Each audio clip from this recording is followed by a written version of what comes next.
Warm greeting to you from the black voices. Take a slow breath. Settle into your chair. Let your mind travel back to a quieter time. A time when classrooms still carried the smell of chalk and polished floors. A time when respect was something people expected to see. This story is about strength. Not the loud kind. Not the kind that shouts. But the quiet strength that waits for the right moment. It happened in a small-town school on a calm autumn morning. The teacher was a woman named Denise Carter. She was 36 years old. Calm, steady, thoughtful. Her voice was warm like Sunday morning radio. Her students liked her because she listened. She spoke slowly and clearly. And she never made a child feel small. To many people she looked like an ordinary teacher. But life had shaped her in ways most people could not see. Before she ever stepped into a classroom, Denise Carter had served her country in the military. Those years had taught her discipline, patience, and something even more powerful: control. Now in that classroom she simply wanted peace. She wanted to guide young minds toward better choices. That morning sunlight slipped through the classroom windows. Children sat quietly writing their lesson. Then the classroom door opened hard. A man stepped in with heavy, angry footsteps. His name was Evan Brooks. He was 34 years old.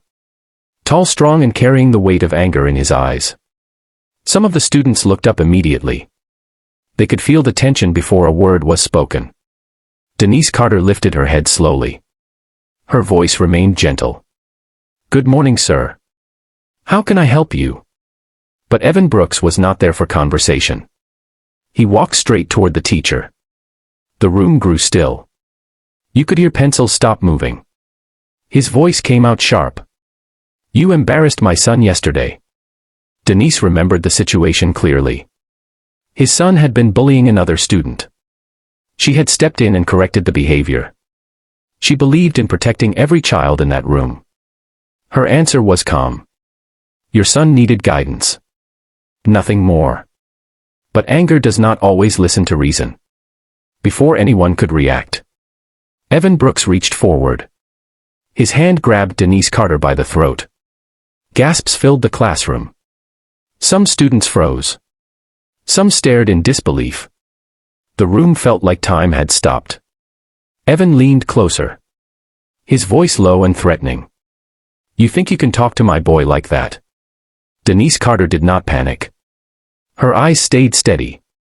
For a brief moment she allowed silence to exist. Because silence sometimes reveals the truth inside a person. Then something changed. Her posture shifted. A calm strength moved through her body. In a quiet, steady voice she said, "You should let go now." But Evan Brooks only tightened his grip. He thought he was in control. He had no idea who he was dealing with. Denise Carter gently moved one hand upward. Her movement was so precise. So controlled. It happened in a second. She turned her shoulder slightly. Guided his wrist away. And stepped out of his hold with effortless balance. The motion was smooth. Almost graceful. Before Evan even understood what happened, his arm was locked behind his back. He was bent forward. Completely restrained. No violence. No chaos. Just skill. The classroom stared in stunned silence. Denise Carter still held him firmly. Her voice calm and steady. I asked you politely. You chose the hard way. Evan struggled for a moment. But he quickly realized he was not winning. Years of military training lived in Denise Carter muscles. Strength guided by discipline. She released him slowly. Not to harm him, but to give him a choice. He stepped back, breathing heavily. The anger in his eyes began to fade. Because now something else had taken its place. Embarrassment. And realization. Denise Carter looked at him the same way a wise parent looks at a child who has lost control. Her voice softened again. Sir, anger never solves anything. These children are watching us. They learn from what we do. The room stayed quiet. Many of those students were seeing something powerful. Not just strength, but restraint. Evan Brooks lowered his eyes. For the first time that morning, he seemed smaller. The anger that brought him into that classroom had nowhere left to go. Finally he spoke quietly. I did not know. Denise nodded gently. Most people do not. I served 8 years in the military. But that is not the important part. The important part is respect. Respect for others. Respect for our children. Some of the students slowly relaxed. The tension that filled the room began to fade. Denise Carter turned to the class. Her voice warm again. Class, take a short reading break. She then looked back at Evan Brooks. You care about your son. That is clear. But real strength is teaching him kindness. A long moment passed. Then something unexpected happened. Evan Brooks apologized. Not loudly. Not dramatically. Just quietly. I am sorry. Denise accepted the apology with a gentle nod. Because forgiveness is another form of strength. That day became a memory those students would carry for many years.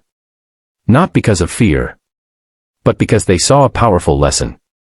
They saw that calm courage can overcome anger. And that wisdom is stronger than force. For many listeners who have walked through decades of life, you already know this truth. Life gives us many moments when anger knocks on the door. But wisdom asks us to pause. To breathe. To remember who we are. Denise Carter continued teaching for many years. Her classroom remained a place where respect grew quietly. And Evan Brooks. He never returned in anger again. Instead, he showed up later that year for a school meeting. This time with gratitude. Because sometimes the hardest lessons become the most valuable.